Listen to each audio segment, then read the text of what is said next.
Kozhikode oil മില്ലിൽ തീപിടുത്തമുണ്ടായി. കിഴരിയൂർ പാലായിലെ oil മില്ലാണ് കത്തി നശിച്ചത്. വിശദാംശങ്ങൾ മേഘ്ന മുരളി നൽകുന്നുണ്ട്.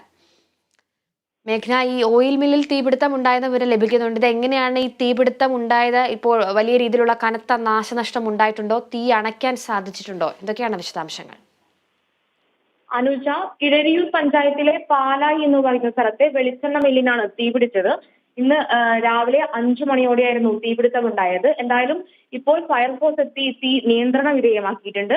പക്ഷേ വലിയ നാശനഷ്ടമാണ് റിപ്പോർട്ട് ചെയ്യുന്നത്. മാത്രമല്ല, ഈ ഓയിൽ മില്ലിന് ഇൻഷുറൻസ് ഇല്ല എന്ന് പറയാൻ സാധിക്കുന്നു. അതുകൊണ്ട് തന്നെ വലിയ നാശനഷ്ടങ്ങളാണ് കണക്കാക്കിയിട്ടുള്ളത്. പേരാമ്പ്ര, കൊയിലാണ്ടി എന്നിവിടങ്ങളിൽ നിന്നുള്ള വിവിധ ഫയർഫോഴ്സ് യൂണിറ്റുകൾ എത്തിയാണ് തീ അണച്ചത്. ഒരു 5 മണിക്ക് തീപിടുത്തമുണ്ടായ ശേഷം ഒരു 6:30യോടെ തീ നിയന്ത്രണ വിധേയമാക്കാൻ സാധിച്ചിട്ടുണ്ടായിരുന്നില്ല. ശേഷം ഇപ്പോൾ തീ നിയന്ത്രണ വിധേയമാണ്. മാത്രമല്ല, കിഴയൂർ പഞ്ചായത്ത് ഓഫീസിന്റെ അടുത്തുള്ള ഓയിൽ മില്ലിനാണ് തീ പിടിച്ചത്. അത് ആ ഒരു സമയത്ത് തന്നെ ഇടപെട്ട് തീ നിയന്ത്രണ വിധേയമാക്കാൻ പറ്റിയത് വലിയ ഒരു ഭാഗ്യമായിട്ട് തന്നെയാണ് കാണുന്നത്.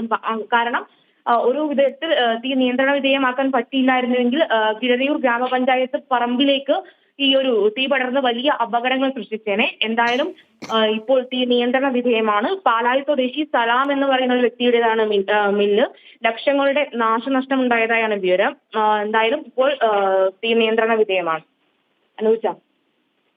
ശരി, വ്യക്തമാണ് മേഘ്ന. ഇപ്പോൾ കോഴിക്കോട് ഓയിൽ മില്ലിൽ തീ പിടിച്ചിട്ടുണ്ട്. കീഴരിയൂർ പാലായിലെ ഓയിൽ മില്ലാണ് കത്തി നശിച്ചത്.